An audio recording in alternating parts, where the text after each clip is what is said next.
이끄시니 찬양하라 높으신 권세를 찬양 찬양 찬양 영원히 들리세 찬양하라 복되신 구세주 예수 우리 대신 죽임을 당했네 구주 예수 영원한 구원의 소망 경배하며 겸손히 설하세 찬양하라 우리 죄 지신 예수 그의 사랑 한없이 크셔라 찬양하라 높으신 권세를 찬양 찬양 찬양 영원히 들리세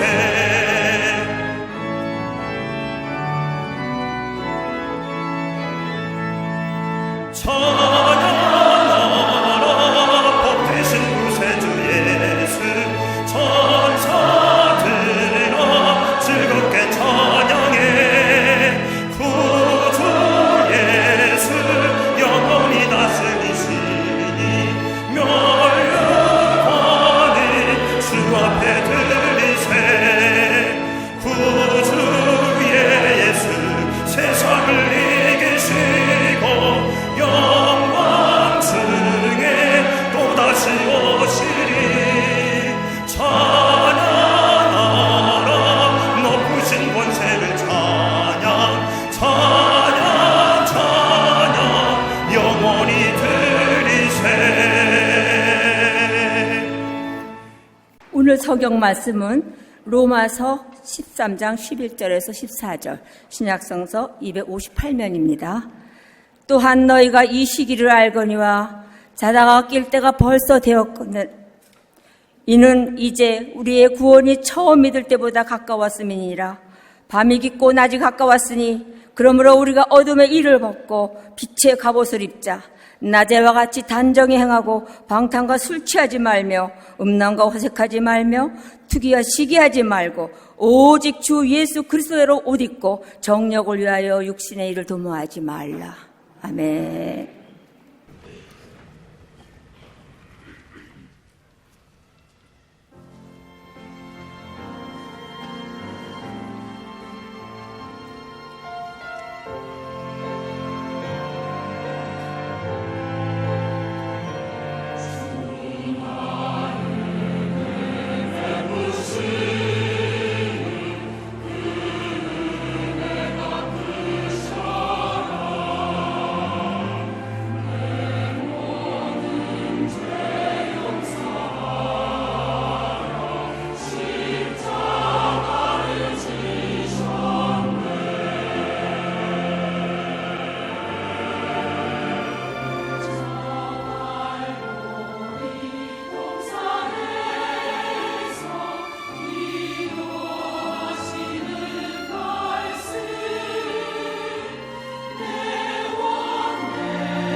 성가대와 오케스트라의 귀한 찬양에 감사합니다.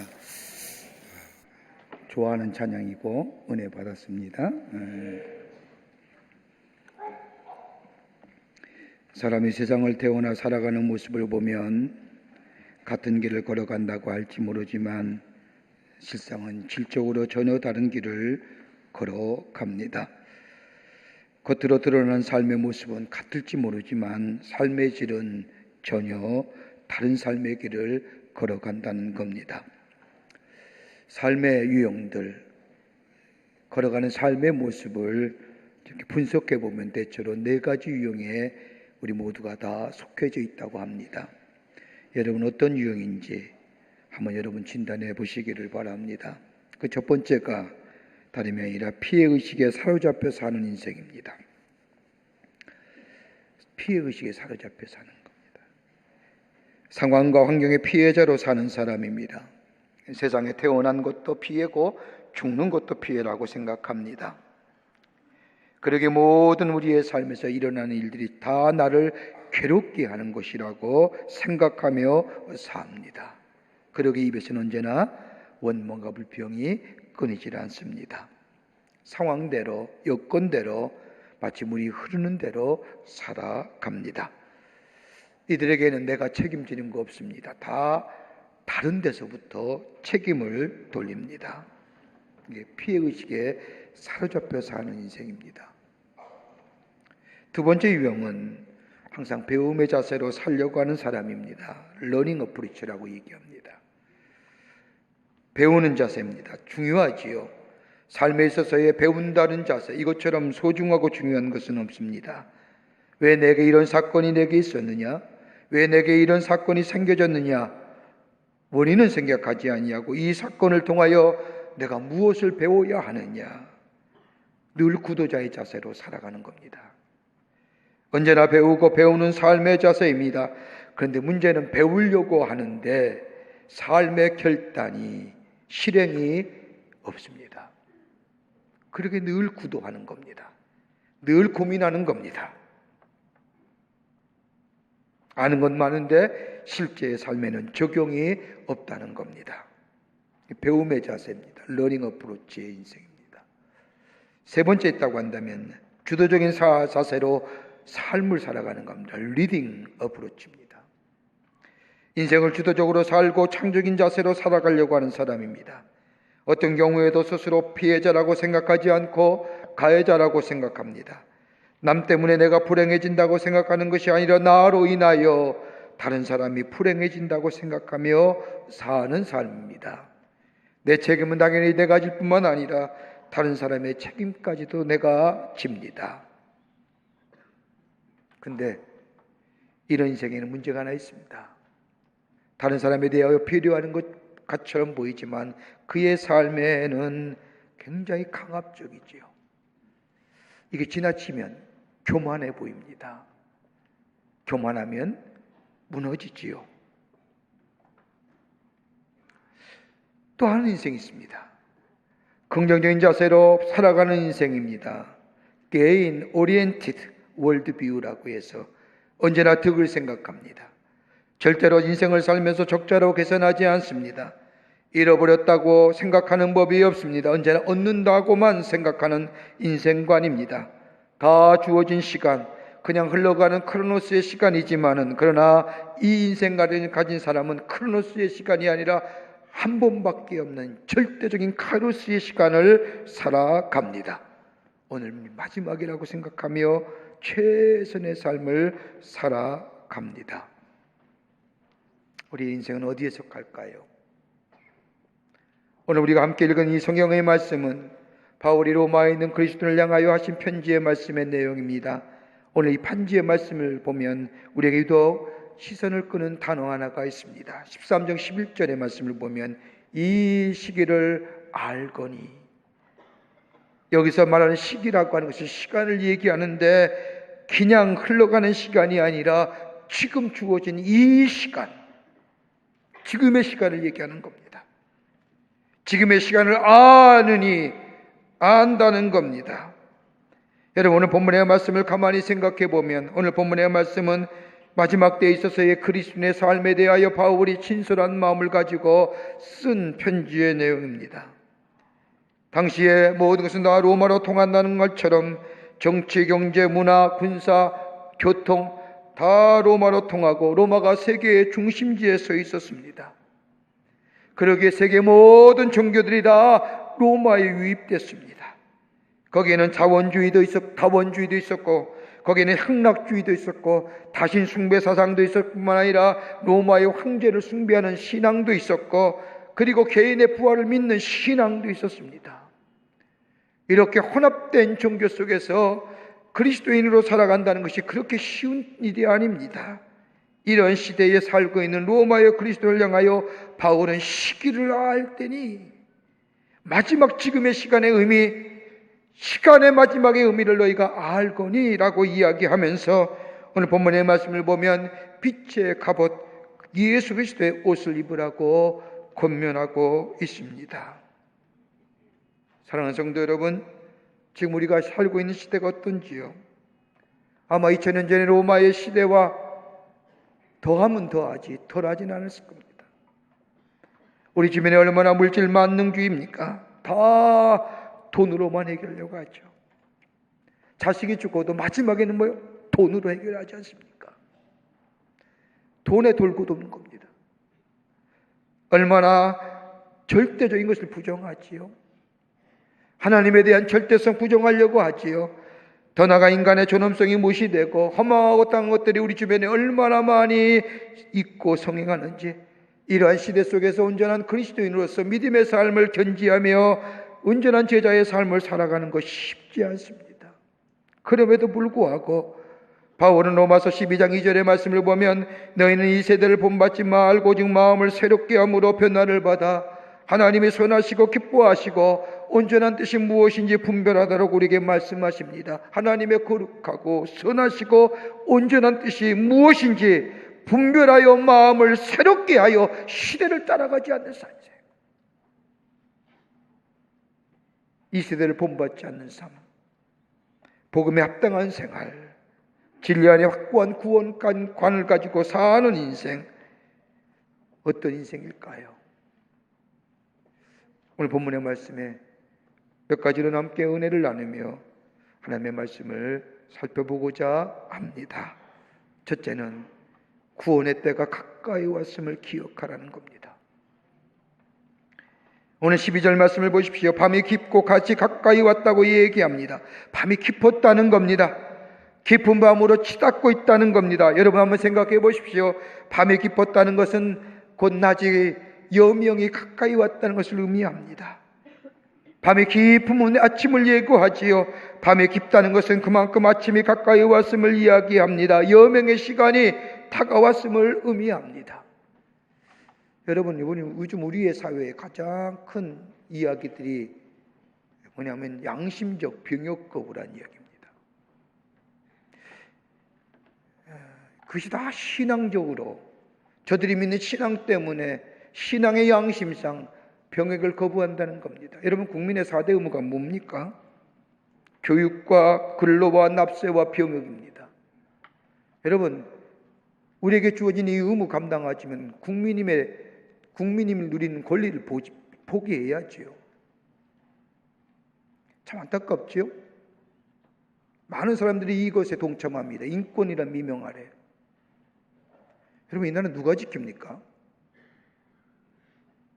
내 나라 내가 지키는 거 아닙니까? 양심적인, 신앙적인 것에 양심에 의해 병역을 거부한다고 국민의 권리를 거부해야죠. 포기해야죠. 근데 권리는 누릴 거 다 누리면서 제고해야 됩니다.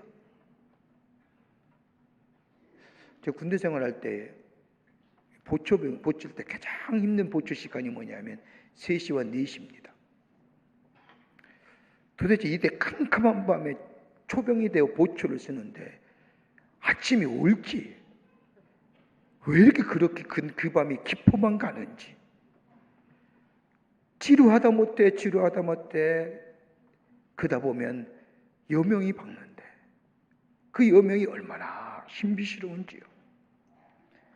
변하나 보이지 않는 캄캄한 어둠 가운데 그 어둠이 물러가고 밝은 빛이 비치는 그 순간은 하나의 신비로움으로 다가옵니다. 밤이 깊었다고 기쁜 밤만 생각하는 것은 아니죠. 어리석은 일입니다. 깊은 밤이라도 다가올 아침의 밝은 빛을 생각할 때 그 깊고 깊은 밤을 견디어낼 수 있는 겁니다. 여러분, 우리가 기독교 말하는 구원이 어떤 걸까요? 흔히들 구원이라고 말하면 영혼의 구원을 얘기합니다. 내 영적인 구원, 영혼만이 구원받으면 된다고 얘기하지만 여러분, 영혼만 구원받는다 생각하면 우리의 신앙생활이 이중성이 되기 쉽습니다. 여러분, 구원받는다는 것은 내 육체도 구원받는 겁니다. 내 육체가 더러운 욕심과 더러운 것으로부터 자유로움을 얘기합니다. 더 나아가 우리의 마음이 새로워진 것을 얘기합니다. 세상적인 가치관과 세계관에서 하나님의 나라의 백성다운 가치관과 세계관으로 삶을 변화시켜 사는 겁니다. 우리의 생각이 달라지는 우리의 육체의 습관도 우리의 육체의 삶도 달라지는 겁니다. 더더구나 우리의 영혼이 죄로 얼룩지르고 더러워진 우리의 영혼이 하나님의 영상대로 지음받은 것이 죄로 말미암아 파괴했던 하나님의 영상이 예수 그리스도의 십자가의 별로 회복되어 본래의 모습으로 하나님의 영상으로 회복되어져 가는 것, 그래서 하나님의 진리와 거룩함과 의로움이 내 안에 옛 모습을 다시 덧입혀지는 역사, 이게 구원이에요. 구원받으면 삶이 달라지는 거예요. 생각이 달라지다는 게 여기에 있는 겁니다. 오늘 바울은 로마에 있는 그리스도를 향하여 구원의 때가 가까이 왔다고 얘기합니다. 구원의 때가 가까이 왔다는 것을 여러 가지로 해석될 수 있지만은 그 하나가 뭐냐? 종말적인 구원의 때입니다. 하나님의 심판의 때가 가까이 왔다는 겁니다. 여러분, 인류의 역사를 가만히 보십시오. 한 나라에 흥망이 있으면 그 나라에 쇠퇴기가 있습니다. 시작이 있으면 끝이 있습니다. 창조가 있으면 심판이 있습니다. 성경이 이것을 우리에게 제시하고 증거해 줍니다. 종말론적인 구원. 또 하나 구원의 때가 가까이 왔다고 하는 것은 다름이 아니라 인간의 개인적인 의미에 있어서 인간의 마지막 때가 가까이 왔다는 겁니다. 여러분, 창조의 질서를 따라 태어남이 있으면 흙으로 돌아갈 때가 있습니다. 여러분, 영원히 사는 거 아닙니다. 시간이 지나면 지날수록 우리의 생명의 연수가 길어지면 길어질수록 하나님 앞에 가야 할 심판의 자리가 점점 더 가까이 왔다는 겁니다. 이거 부정하면 안 됩니다. 이거 부정하면 몸부림치면 추해집니다. 그리스도에게는 이 인간의 마지막 때 하나님의 심판의 자리에 설 때가, 이것이 심판과 절망의 자리가 어둠의 자리가 아니라 구원과 생명의 자리입니다. 찰스 베어드라고 하는 세계 역사를 일평생 인류의 역사를 연구했던 한 학자에게 한 사람이 찾아와서 묻습니다. 박사님, 당신은 평생을 인류의 역사를 연구했는데 인류의 역사를 연구하면서 깨달은 게 무엇입니까? 라고 묻자 이 베어드 박사가, 내가 일평생 인류의 역사를 연구하면서 4가지의 사실을 내가 알았습니다. 그러면서 설명하기를, 첫째는 다름이 아니라 하나님께서 어떤 개인이나 국가를 심판하시거나 멸망하실 때에는 그 나라의 권세욕이 넘쳐나게 하신다는 사실입니다. 한 나라 한 개인이 망할 때가 보면 다른 것이 아니라 그 나라의 교만함이 극에 달한다는 겁니다. 힘이 있음에 극에 달한다는 겁니다. 여러분, 우리 집에도 가만히 보면 사업이 잘 되어서 사업이 풍성함을 열매를 거두고 정말로 잘 열매를 맺어 풍성한 사람들 보면 처음에는 겸손한데 나중에 교만해지더라고요. 그러면 그 교만함이 있을 때는 쉬 무너지더라고요. 한 개인의 역사도 마찬가지고 한 인류의 역사도 마찬가지라는 겁니다. 그러게 잠언서 18장 12절의 말씀을 보면 사람의 마음에 교만한 멸망의 선봉이라고 얘기합니다.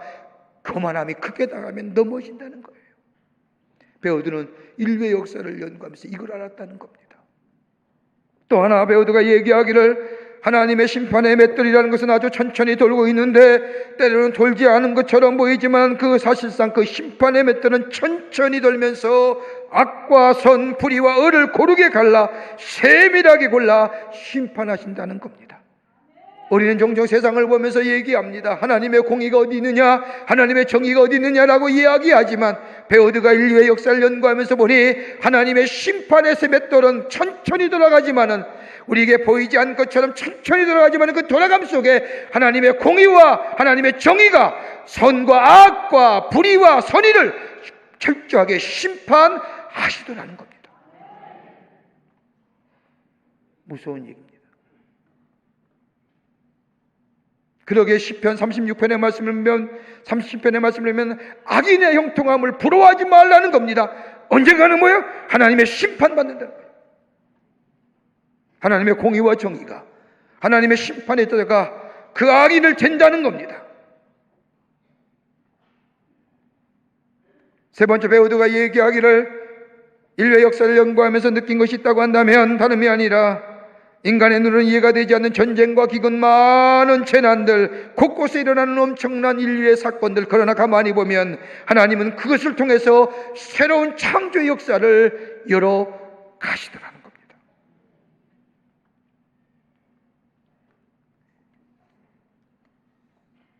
여러분, 얼마나 무서운 얘기입니까? 재난이 새로운 창조의 역사를 이루어간다는 겁니다. 여러분, 유명한 영성학자인 헨리 나우엔의 쓴 책 가운데 희망의 씨앗이라는 책을 보면 이런 말이 있습니다. 하나님을 기억하라. 모멘텀으로 하는 거예요. 어떤 징조에서든지 하나님의 뜻을 읽어야 된다는 겁니다. 지진이 나느냐? 이것이 하나님께서 무엇을 말씀하고 계시는 거예요. 태풍이 불어온다. 이 태풍을 통해서 하나님이 무슨 말씀하고 계시는가? 이거 기억하라고, 이거 생각하라는 말입니다. 그러면서 하는 말이, 이 세상에 일어나는 모든 사건을 통해 존재의 중심을 자기 자신에게서 하나님께로 이동하게 될 때에 그 사건의 의미와 사건의 뜻을 알고 깨닫게 된다는 겁니다. 내가 이 편에 서면요, 내 위주로만 생각합니다.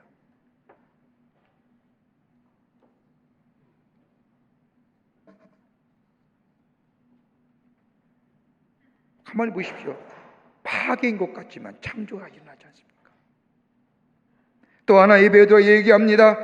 날이 점점 어두워지면 별빛이 보이지 않고 아주 어두워지는 것 같지만은 그렇지 않다는 겁니다. 여명이, 새로운 소망의 빛이 떠오른다는 겁니다. 그러기에 구원의 날, 하나님의 구원의 때가 가까이 왔다는 것은 다름이 아니라 하나님의 심판의 때, 하나님의 구원의 시간이 가까이 왔다는 겁니다. 그러기에 이 구원의 때가, 이 시기를 생각하며 이 시기를 기억하며 사는 인생에는 뭐예요? 그 삶을 가리켜서 오늘이 마지막 때인 줄 알고 오늘의 최선의 삶을 살아가는 인생.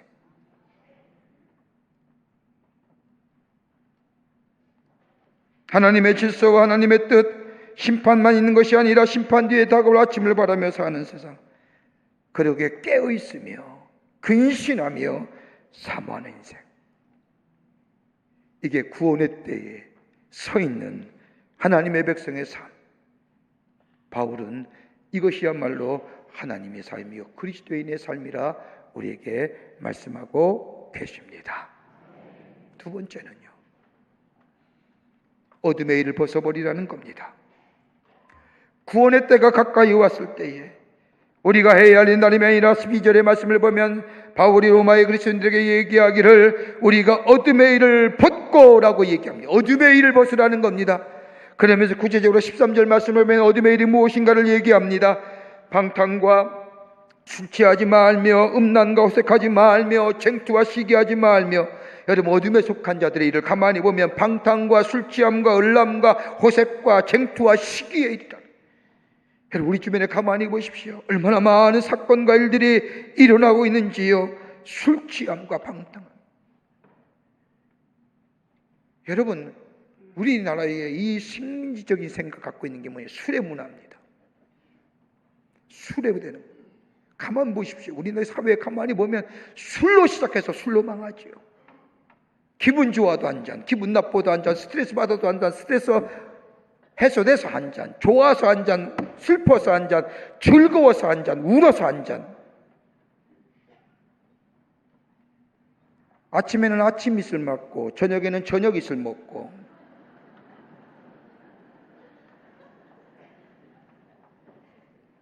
그러니까 늙어가는 거예요.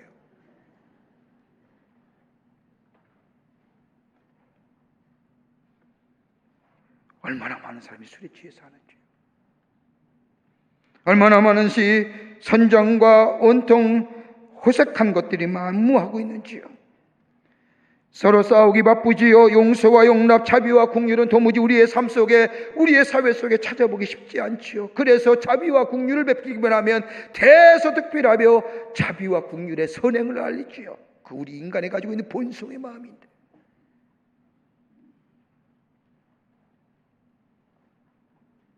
이거 벗어버리라는 겁니다. 이 어둠의 일들을 벗어버리라는 겁니다. 여러분, 어둠이라는 것은 헬라어로 디아노이아라고 얘기하는데, 이 어둠은 그냥 어둠이 아니라 지적인 어둠입니다. 지성의 결여입니다. 우리가 지성이라고 하면 흔히 습득되어 된 지식을 제대로 활용하는 것을 가리켜서 지성, 그런 사람을 가리켜서 지성인, 인텔리라고 얘기합니다. 그런데 이게 결여됐다는 겁니다. 배우긴 배운 건 많은데 삶의 실천이 없다는 겁니다. 그렇지 못하다는 겁니다. 총명함이 사라졌다는 겁니다. 지적인 총명이 결여되어 있다는 겁니다. 그러니 다른 사람에 대한 배려, 다른 사람에 대한 생각, 다른 사람에 대하여 관심 전혀 상관없습니다. 나만 편하면 됩니다. 나의 유익만 위해서 삽니다. 여러분, 이걸에서 얼마나 피해받는지 아십니까?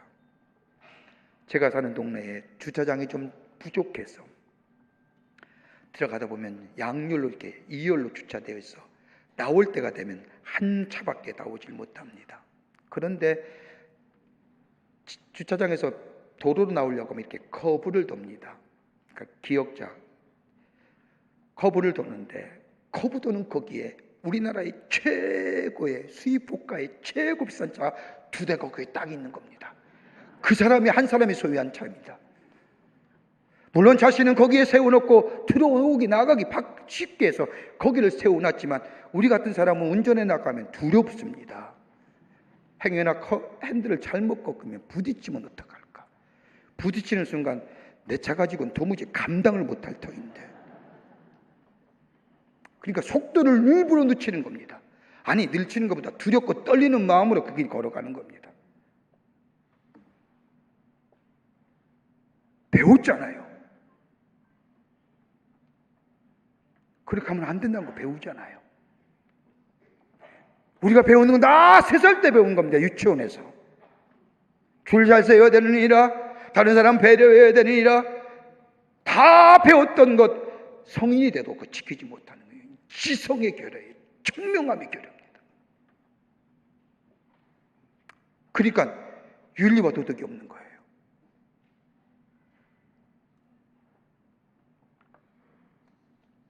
여러분, 사회주의 혁명이 일어나면 제일 먼저 처단하는 세대, 처단하는 계층이 인텔리겐처라고 해서 좀 배웠다는 사람들 제일 먼저 처단이 하시죠.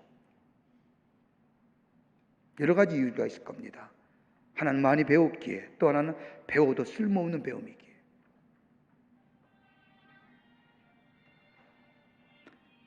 배웠는데 지성이 결여되어 있습니다. 무지한 겁니다. 배웠는데 총명함이 사라진 겁니다.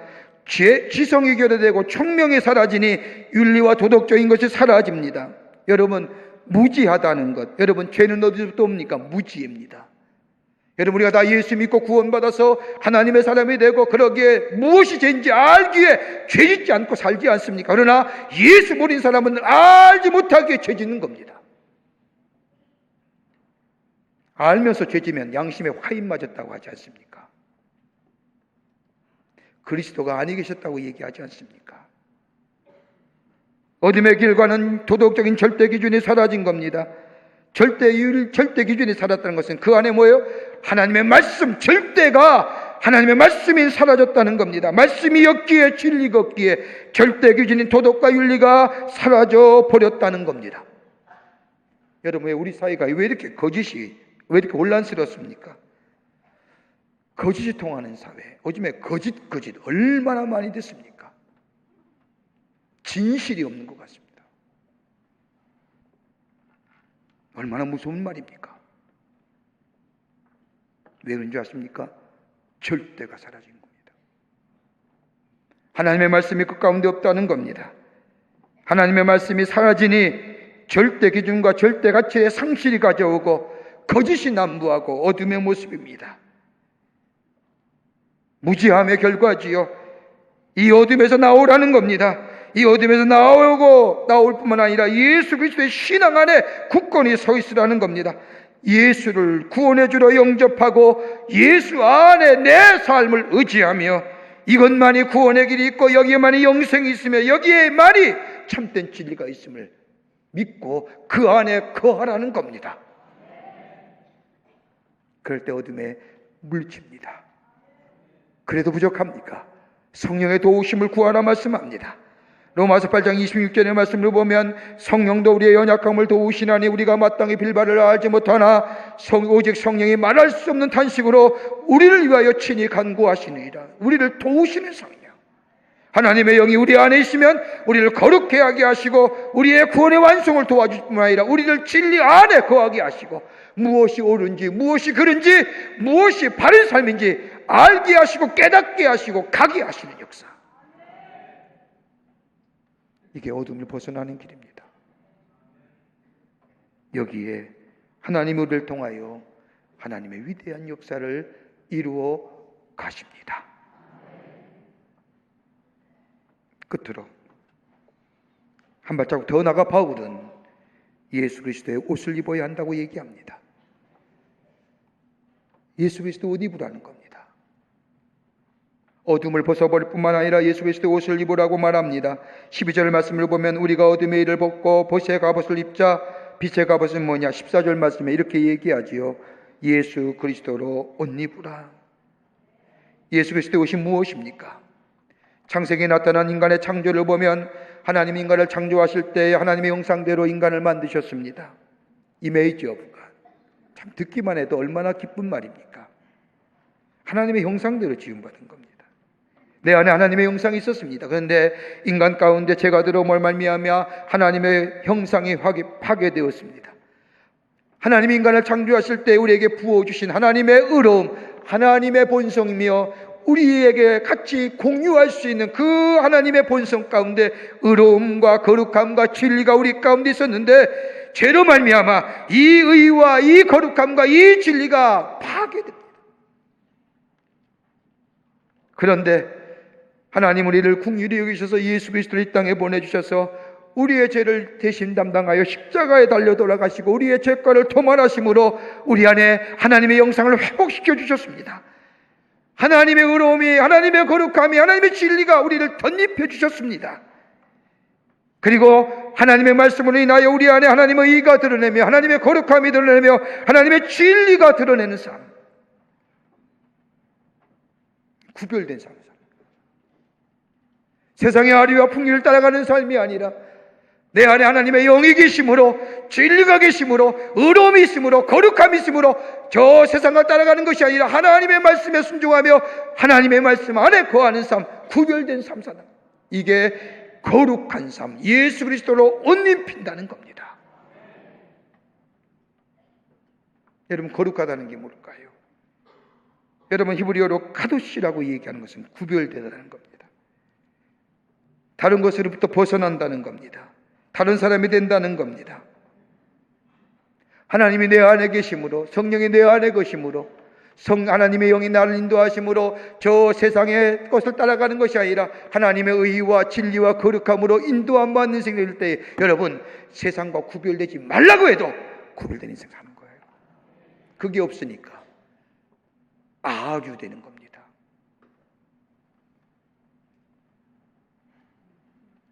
그러니까 예수 믿으면요, 온전한 예수 그리스도의 사람이 되면 세상과 구별되어 삽니다. 그러기에 베드로전서 1장 15절의 말씀을 보면 오직 너희를 부르신 거룩한 자처럼 너희도 모든 행실에 거룩한 자가 되어라. 하나님의 자녀로 삼으시고 부호로 부르신 하나님의 거룩한 것처럼 그의 자녀된 우리도 거룩한 자, 모든 행실에서, 영어 성경에 보면 every circumstance라고 얘기해요. 특정한 인생이 아니라 내가 맡은 모든 일에서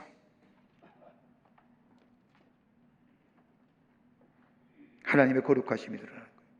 하나님의 백성답게 구별되게 사는 겁니다. 일상의, 이걸 아시 일상의 거룩함입니다. 주일에만 거룩함이 아니라 내 어느 자리에 있든지 어느 형편에 있든지 내 안에 그리스도가 내 삶 속의 일상 속에서 드러내 보이는 삶. 아, 저 사람 예수 믿는 사람이야. 쉽지 않지만 해야 될 일이지 않습니까? 좁은 문이지만 못 들어가는 문이 아니라 들어갈 수 있는 것처럼, 그럴 때 이 마지막 시대를 사는 그리스도인의 삶으로 온전하게 살아가는 겁니다. 그럴 때 세상이 어둠 속에 있더라도 소망을 발견하고, 누구의? 우리를 통해서. 세상이 아무리 어렵다 할지라도 우리의 삶을 통하여 빛을 발견하는 겁니다. 뭘 통해서요? 일상의 거룩함. 내 모든 행실에서 하나님의 백성으로 구별되게 살 때 거기서 뭐예요? 삶의 답이 발견되어지고 길이 발견되지고, 그건 내 길이 아니라 내 방법이 아니라 내 속에 계시는, 내가 길이요 진리요 생명 되시는 예수가 내 안에 계시기에 내 삶을 이끌어 가시기에, 내가 구별된 삶을 살기에 많은 사람이 내 삶을 보면서 자신의 삶에 답을 발견하고 빛을 발견하고 소망을 발견하는, 이게 이 시대를 따라가는 게 아니라 시대를 이끌어가는 인생입니다.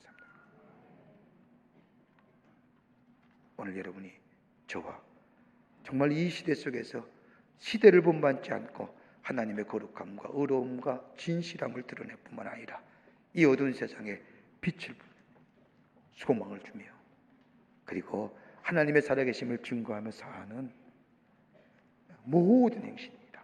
모든 행실. 복된 여러분의 삶 되시기를 주의 이름으로 축원합니다.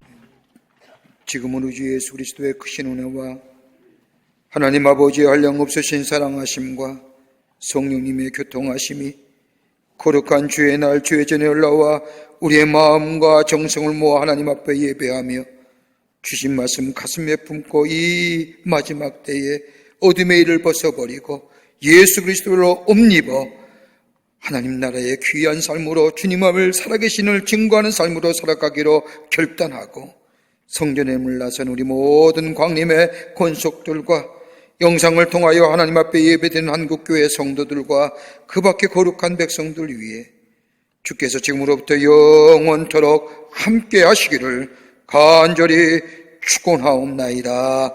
아멘. 좋으신 하나님, 좋으신 하나님, 참 좋으신 나의 하나님,